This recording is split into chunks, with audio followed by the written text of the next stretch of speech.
ঈদের ছুটির পরে মেশিনে কোনো কাজ করা হয় নাই এ পর্যন্ত।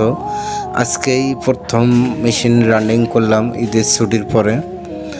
আর আমাদের তেমন একটা কাজ নাই বলতেই বলা যায়, কারণ কাজের অর্ডার খুব কম। আমাদের সময়টা তেমন একটা ভালো যাচ্ছে না। বন্ধুরা সবাই একটু আমাদের জন্য দোয়া করবেন এবং আমাদের প্রতিষ্ঠানের জন্য দোয়া করবেন। আমাদের প্রতিষ্ঠানে যত শ্রমিক আছে সবাই যেন ভালোভাবে থাকতে পারে এবং চাকরি বহাল থাকে, সে দোয়া করবেন। কারণ আমাদের কোম্পানিতে তেমন একটা কাজ নাই বলতেই বলা যায়। আমাদের কোম্পানিতে কাজ কাম অনেক কম।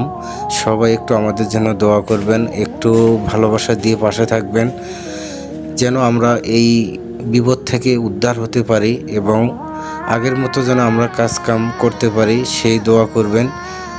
আপনাদের কাছে এইটুকু আশা করি, আপনারা সবসময় আমাদেরকে দোয়া করবেন এবং পাশে থাকবেন।